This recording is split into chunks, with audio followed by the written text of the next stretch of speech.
Monsieur le Président, tout à l'heure, l'ambassadeur du Venezuela a cru bon, ou peut-être il s'est trompé de salle ou d'agenda en faisant allusion au Sahara marocain et la nécessité d'intégrer les SDGs.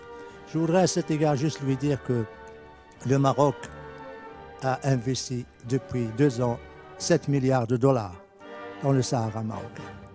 Je voudrais également lui dire que le développement, le taux de développement, de progrès et d'investissement aussi bien national qu'étranger assure à cette région un développement durable constant avec l'inclusivité et la participation de toute la population. Ce qui n'est pas le cas pour le Venezuela, la dernière dictature de l'Amérique latine. Je voudrais aussi lui dire qu'au moins au Sahara marocain, les hommes et les femmes et les enfants mangent à leur faim. Ils ne traversent pas les frontières pour aller acheter, faire des achats, et les enfants ne cherchent pas dans les poubelles pour manger.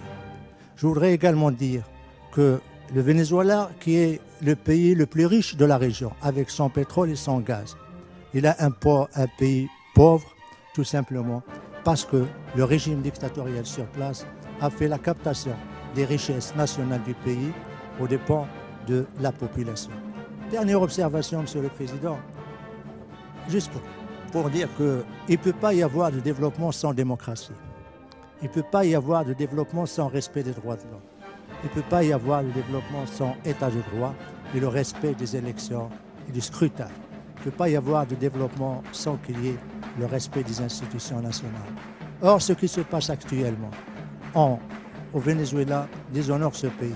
Et nous sommes très heureux d'apprendre que finalement, aujourd'hui, le président Maduro a fini par demander l'assistance humanitaire des Nations Unies. Le pays, le plus grand pays d'exportateur du pétrole et du gaz demande l'assistance des Nations Unies.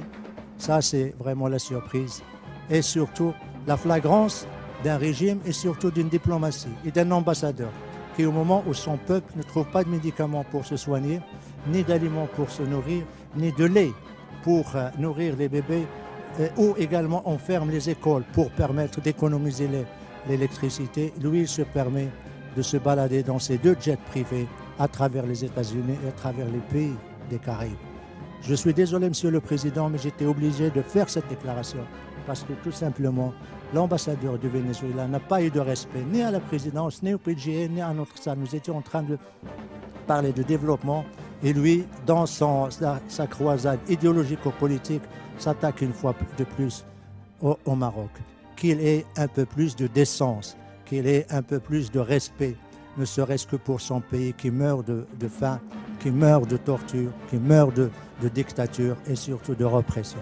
Je vous remercie, Monsieur le Président.